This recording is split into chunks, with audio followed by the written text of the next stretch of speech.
This recruit's college choice has a lot more of an impact than I think we're realizing. What's poppin', everybody? Hope you're having a super blessed day, and welcome back to SharpeSports. And Anthony Hill, the #1 linebacker in the class of 2023, has come down to his final two schools, and he's going to be staying in state with his two choices being Texas or Texas A&M. Now, Anthony is currently the second best player in Texas and the 14th best player in the class of 2023. And with a player of this magnitude coming down to the final two schools of between Texas and Texas A&M, I think this is really going to let everybody else know who really has the upper hand in the state of Texas. With Texas making their move to the SEC in a couple of years and Texas A&M already being there, it is going to be more important than ever to have a chokehold and have your state locked down when it comes to recruiting.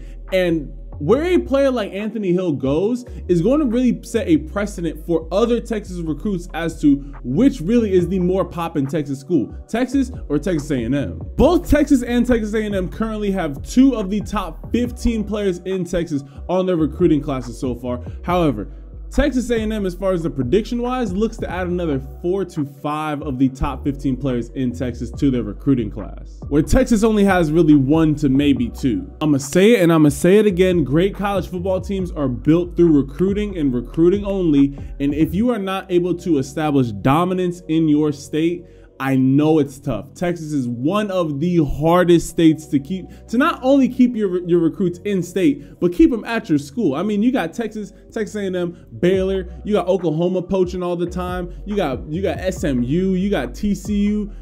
Come on, you got Rice picking up like literally Texas has way too many D1 schools, but everybody knows the top 2 dogs are Texas and Texas A&M.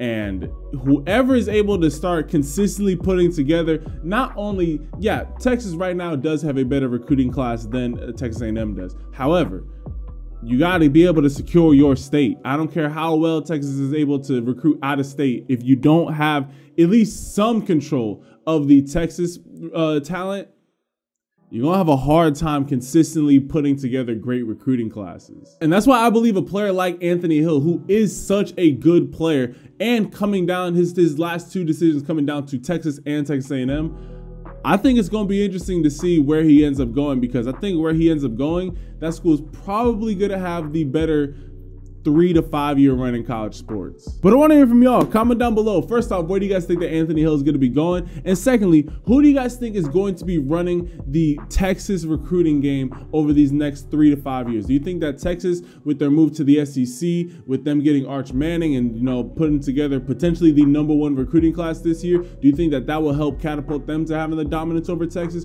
Or do you think with Texas A&M literally having the greatest recruiting class ever last year and still having a very respectable recruiting class and doing a better job of recruiting in Texas this year, do you think that Texas A&M will then take over and dominate the Texas recruiting game? I want to hear from y'all down below. So be sure to leave this video a like, comment down below any other sports topics that you guys want me to take a look at. Also hit that subscribe button. We keep you up to date with all the latest college football recruiting news, and we're also on the road to 300,000 subscribers. So I would love if you hit that subscribe button and turn your notifications. With that being said, I love and appreciate y'all, and I will catch you guys in the next video. Ciao.